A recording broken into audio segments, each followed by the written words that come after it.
Hello and welcome back to latest Sinn, and today I'm going to be showing you my latest addition to the collection, i.e. my latest Sinn, and there it is. It is the Glycine Airman Airfighter GL0048. So without further ado, let's get her out.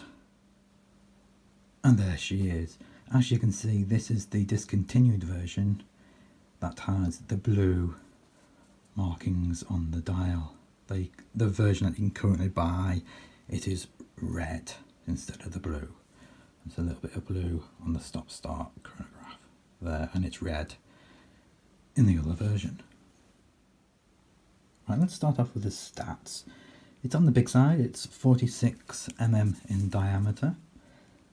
It's stainless steel with, of course, what's nowadays is tradition is the old display case back, which I'll show you later on. It's domed sapphire glass with anti-reflective coating on the underside.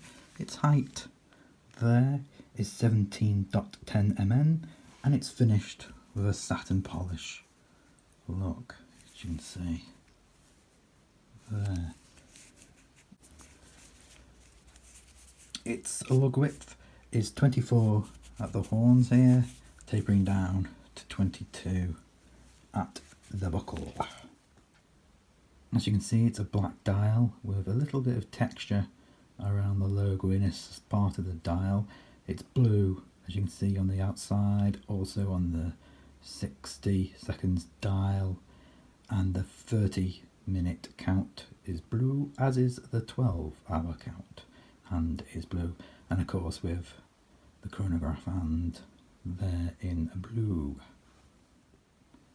The hands are coated with super Lume, as is the outer ring of the dial, which I will show in the Lume Shot. The bezel is stainless steel coated black PVD.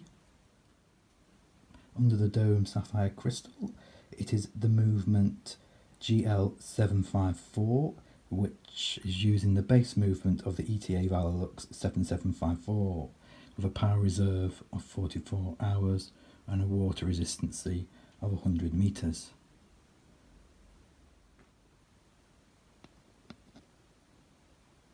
This is the display back.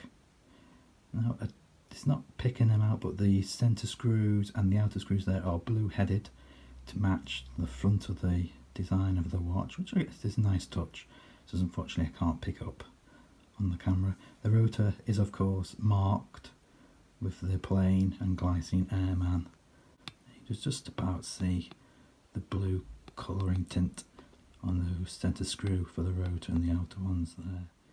So what functions does the Airfighter offer you? Well, you can see the GMT hand there at position towards 4 o'clock with the white arrow to allow you to track an additional 2 time zones, one on the inside of the bezel and then a second on the outside of the bezel, which is controlled by the hatchet there. The chronograph is controlled by this slider here. You slide up to start the chronograph, up again to stop it, and down to reset. Chronograph will track 30 minutes on here and up to 12 hours here. This is the second hand, of course. With the blue, it really does sting out at you. I like the 6 and the 12 ringed white, and you can just about see the blue index for the hands there. I just think it's a beautifully designed watch, and I don't understand why this version was discontinued in favour of the red. Perhaps it just wasn't as popular as they hoped, but I certainly do like it. The recommended retail price for this is around £3,000, but as always, shop around to find the best price. Discounts are out there, you just got to find them. So, the big question, Why is this my latest sin? Well, firstly, I wanted a watch that could track 3 time zones, but it's what happens when it goes dark is the main reason for my purchase of this piece, and I will show you the Lume Shot in just a second. And there it is, that's the Lume Shot, and that's one of the reasons why I purchased this watch. I just love the lume ring on the dial. I've not seen anything like that before. If you have, please do leave a comment below. I already do own an Airman, which is this one, which is the 1953 vintage limited edition of 1,000 pieces, which tracks 2 time zones, but I wanted something that tracked 3, which this one comes into play. And as you can see, the difference there in the two of them is quite clear. This one far chunkier than this one. Obviously this one's got the chronograph and this is just as purest. Both have different bezels. This one has a sliding action, whereas this one, let's just undo the hatchet, has a clicking bezel. And then, as with the other Airman, you just lock it into place. Once it's tightened, and there. So that's the old Airman, and with the new Airfighter.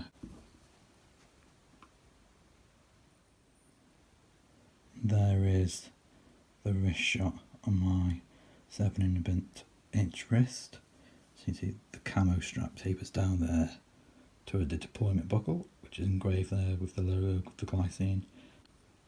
Obviously it wears quite big on the wrist, but a pilot's watch is supposed to be oversized, and the pusher for the chronograph on the left there makes it easier for the pilot to adjust with his right hand. It doesn't dig into the skin or anything, nor does the crown or the hatchet there, they don't dig in. And that is my latest sin, the Glycine Airman Airfighter. As always, like and subscribe if you've liked this video. What I like to do after my burger and fries is to whip up my Hamilton and give it a good shake. Oh yes, I'm on a roll now. I can hear it coming. Evening, madam. May I recommend a Big Mac? Was it? Okay. I'm not in her good books. What's that, love? There's kids over there. Till the next time.